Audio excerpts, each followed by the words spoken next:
Ada sebahagian yang mengatakan, dan ini rata-rata dari orang-orang sufi, yang pertama kali yang diciptakan oleh Allah adalah Nur Muhammad.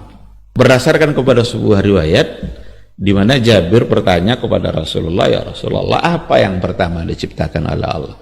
Dijawablah oleh Rasul, awwalu ma khalaqallahu nur nabiyyika ya Jabir. Yang pertama sekali yang diciptakan oleh Allah adalah nur nabimu wahai Jabir.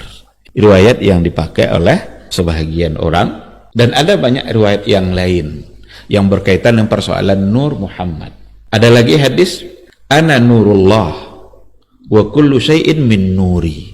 Saya ini adalah cahaya Allah dan segala sesuatu itu berasal dari cahaya saya. Ada lagi dikatakan dalam riwayat, laulaka ma khalaqtul aflak. Kalaulah bukan karena kamu wahai Muhammad, saya tidak akan jadikan alam secara keseluruhan ini. Bahkan ada lagi, laula Muhammad ma khalaqtu Adam, laula Muhammad ma khalaqtu Jibril.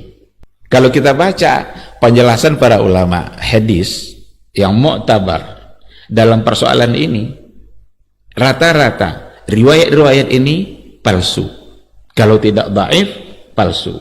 Riwayat yang menceritakan bahwa yang pertama diciptakan oleh Allah adalah nurnya Muhammad. Ada lagi riwayat yang lebih panjang, dikatakan Allah ambil sedikit dari nur cahaya dia, lalu diciptakanlah Muhammad. Lalu dari cahaya ini nanti ada tetesan-tetesan cahaya yang lain, maka dijadikanlah para anbiya wal rusul, para nabi dan rasul. Lalu ada lagi tetesan cahaya yang lain, jadi pula makhluk yang lain. Ini lebih palsu lagi nih. Sebagian terdapat dalam kitab Al-Mawdu'atnya Ibnul Jauzi, dan juga sebagian ada disebutkan dalam Al-La'ali Al-Masnu'a fil Ahadisil Mawdu'ah As-Suyuti. Kenapa mereka menghukumi itu sebagai hadis maudhu'? Bertentangan dengan ayat Al-Quran dan bertentangan dengan hadis sahih yang lain. Ketika dikatakan awwalu ma khalaqallahu nura nabiyyika ya Jabir, itu bertentangan dengan hadis yang dihukumi oleh ulama sebagai hadis yang sahih. Apa itu? Awwalu ma khalaqallahu al-qalam. Yang pertama kali yang diciptakan oleh Allah adalah pena, dan itu sahih, disepakati kesahihannya. Sementara yang tadi datang dari riwayat-riwayat yang diantara sanadnya tidak bisa dipertanggungjawabkan. Jelas kalau bertentangan antara yang sahih sama yang dhaif, apalagi palsu, maka ditinggalkanlah yang dhaif, ini yang dipakai adalah yang sahih. Lalu kalau dikatakan laula kama khalaqtul aflaq, kalaulah bukan untuk kamu, maka tidaklah saya jadikan al-aflaq. Aflaq itu falak. Falak ini alam secara keseluruhan.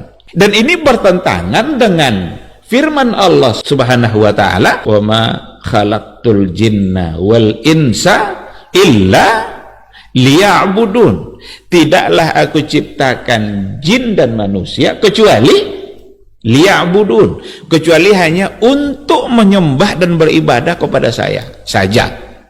Nah, jadi kalau dikatakan bahwa al-aflaq ini, alam ini, makhluk ini diciptakan untuk Muhammad, bertentanganlah dengan ayat tadi. Karena Allah ciptakan makhluk itu bukan untuk Nabi Muhammad, tapi untuk beribadah semata-mata hanya kepada Allah. Bahkan Nabi pun diutus untuk beribadah kepada Allah dan untuk mengajak orang lain beribadah hanya kepada Allah Subhanahu wa ta'ala. Ketika dikatakan bahwa Nabi Muhammad itu diciptakan dari nur, itu bertentangan pula nanti dengan ayat yang lain dalam surah Al-Kahfi, qul innama ana basyarun mislukum. Katakan, sesungguhnya saya ini adalah basyarun mislukum, adalah manusia yang sama dengan kalian. Dalam hadis lain dikatakan oleh Nabi, innama ana basyarun mislukum ansa kama tansawna fa iza nasitu fadzakkiruni. Saya ini sama seperti kalian, ansa kama tansawna.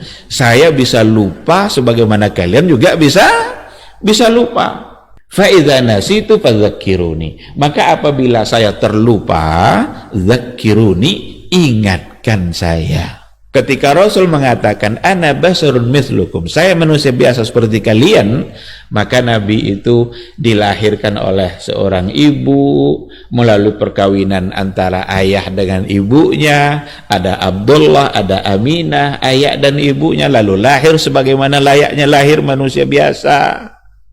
Ini semua membantah, hadis ini semua membantah keyakinan sebagian orang-orang, apalagi orang-orang sufi yang mengatakan bahwa Nabi itu dari cahaya. Berarti dia tidak sama dengan manusia yang lain.